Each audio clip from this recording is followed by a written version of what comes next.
Eh bien, nous voici à 9h moins le quart, comme tous les mardis, par enfant, mode d'emploi. Bonjour Dorothée Gabé. Bonjour Didier, bonjour à tous. Ça va bien? Tout va bien, merci. Eh bien, aujourd'hui, Dorothée, vous allez nous parler de comment retrouver la sérénité en famille, puisque c'est ce qu'on a évoqué il y a déjà 15 jours.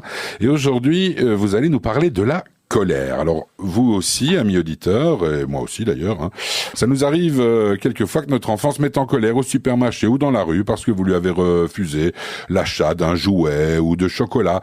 Et c'est vrai qu'en tant que parent, ce n'est pas toujours facile de savoir comment réagir et on finit souvent soit par craquer et lui acheter ce qu'il désire, soit par s'énerver nous-mêmes et on se sent aussi parfois honteux parce qu'on a l'impression qu'on est observé par tout le monde et qu'ils se disent que nous sommes des parents indignes. Alors, qu'avez-vous à nous suggérer pour que tout le monde soit bien et que tout aille bien dans le meilleur des mondes, Dorothée? Alors oui, j'avais envie de vous apporter quelques clés justement pour qu'on arrête en fait de voir cette colère comme le plus mauvais. Alors vraiment, déjà la colère de notre enfant, en fait c'est une émotion, comme toutes les émotions, même si elle est désagréable, elle est utile.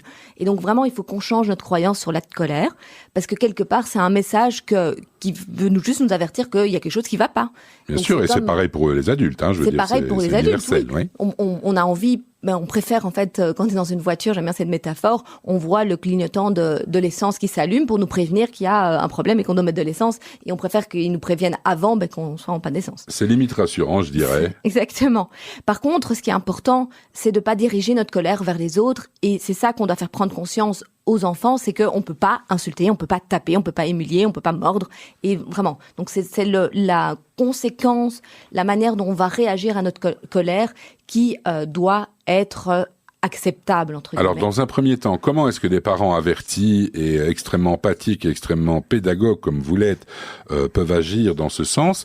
Et puis, la deuxième question, c'est comment est-ce que des parents qui eux-mêmes sont un peu colériques, eux-mêmes ont du mal à gérer leur propre émotion de colère, comment est-ce qu'ils vont faire pour arriver à faire passer le message? Oui, alors c'est ça c'est peut-être la première prise de conscience à avoir, c'est que nous, en tant qu'adultes, si on a de la colère qui ressurgit en nous, c'est parce que quand nous, on était petits, on nous a pas permis d'être en colère. Et donc, on a refoulé finalement cette colère et qu'à l'âge adulte, elle ressort. Et donc, c'est pas, en fait, on doit prendre conscience que c'est pas parce que notre enfant fait des colères aujourd'hui que ça va être un délinquant, il va être agressif plus tard. Et donc, il y a d'abord un premier travail de prise de conscience et je dirais de travail sur soi pour, en fait, essayer de rester zen à la colère de notre enfant. Bien. Et pour ce faire, pour rester zen, c'est pas toujours évident parce qu'on a notre propre terminaison nerveuse, je dirais, notre propre stress de la vie quotidienne, donc c'est pas toujours évident. Vous préconisez quoi? Alors là, j'en avais... À part les infusions, Mais non, j'avais déjà parlé de ça lors d'autres chroniques. Il y a des outils, en fait, juste essayer de se ressourcer et d'avoir ces moments de bien-être pour soi, pour pouvoir accueillir nos enfants. Voilà, donc... Et en fait, les prises de conscience qu'on va avoir sur nos enfants vont nous permettre d'être plus zen. Parce que ça, c'est un point très important, c'est qu'on doit comprendre, en fait, les étapes du développement du cerveau de l'enfant. Et si on comprend que, en fait, nos enfants...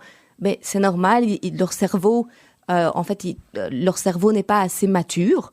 On sait que le néocortex, donc la partie frontale du cerveau au niveau du raisonnement, elle est mature uniquement à 25 ans.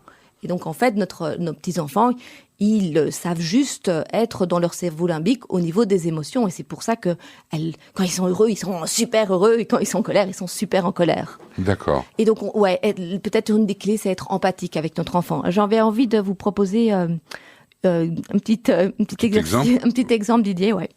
Donc, si notre enfant, par exemple, pour reprendre l'exemple du supermarché, il y a une petite fille de 2 ans qui se met en colère parce qu'elle n'a pas reçu donc le jouet dont on parlait, qu'est-ce qu'on pourrait lui dire? Tout le monde te regarde, t'es pas belle quand tu pleures. Donc, première option. Mauvaise option pour moi, mais bon. D'accord. Alors, deuxième option, je comprends que tu sois contrarié, que je ne puisse pas t'acheter ce jouet. Mais est-ce que tu voudrais par exemple, qu'on le prenne en photo pour le mettre dans ton cahier des envies, pour le recevoir pour ton anniversaire? Oui. Deuxième option, Et la troisième option, bon d'accord, tu as gagné, je vais t'acheter ce jouet, calme-toi, mais je te préviens, c'est la dernière fois que je cède à un de tes caprices. Mais moi, généralement, j'ai plutôt une option de dire, explique-moi pourquoi c'est ça qu'il te faut et maintenant, et pourquoi tu t'énerves comme ça.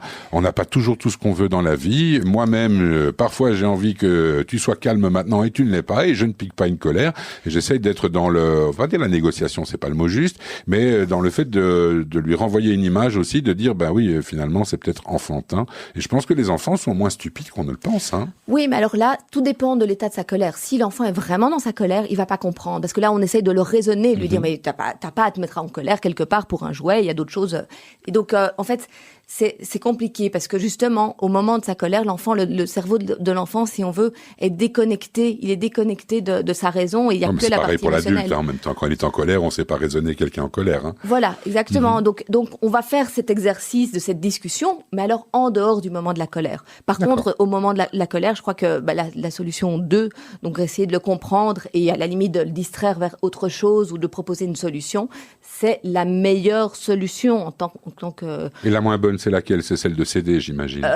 Parce qu'on vous envoie un mauvais message aussi. Pas spécialement. Enfin, l'autre n'est pas meilleur parce que tout le monde te regarde, t'es pas belle quand tu pleures. C'est aussi le punir et l'humilier. Donc on est soit dans la punition, soit dans le laxisme. Et voilà. Donc c'est de nouveau, on revient à et l'option si c'est comme ça que tu le demandes, alors t'es sûr que tu l'obtiendras pas. Oui, alors lui faire comprendre qu'il y a le ton sur lequel on le demande. Ça c'est aussi quelque chose de différent.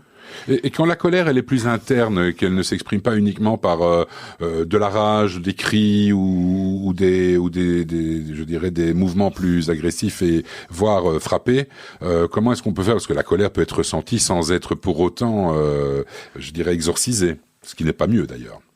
Oui, en fait, je crois qu'on doit comprendre finalement dans les réactions de nos enfants qu'il y a quelque chose qui va pas. Et c'est là que, si on voit que c'est à répétition, ou soit qu'il a des comportements inappropriés, soit qu'on voit qu'il y a quelque chose, c'est essayer d'être à l'écoute pour comprendre quels sont les besoins, les causes des besoins non satisfaits.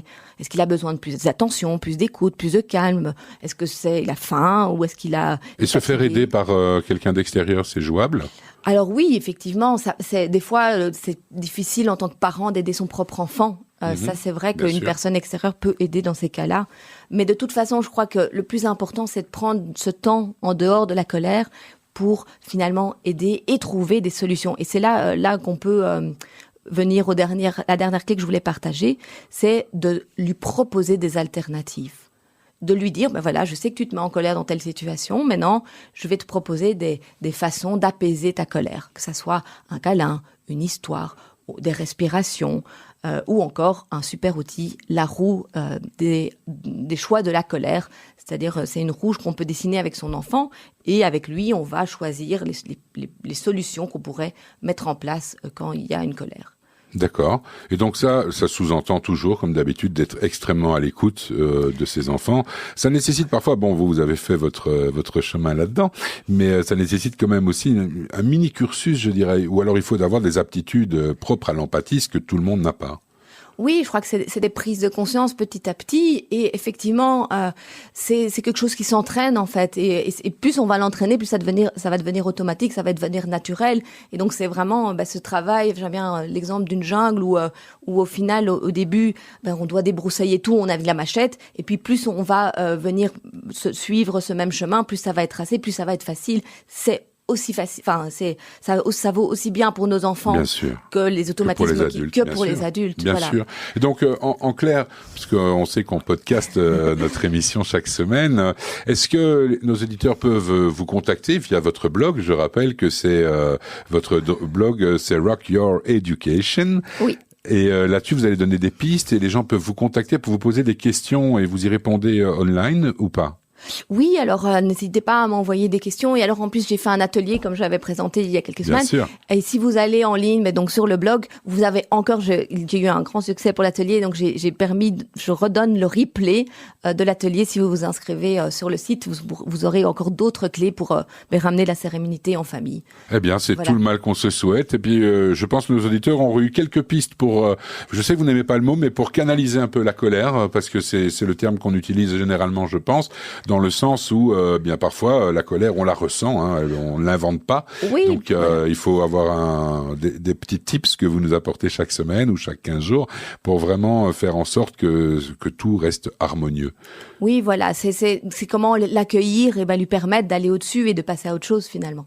Ok, on se retrouve dans 15 jours, Dorothée. Avec plaisir, Didier. Merci beaucoup. Belle journée. À dans 15 jours. Au revoir.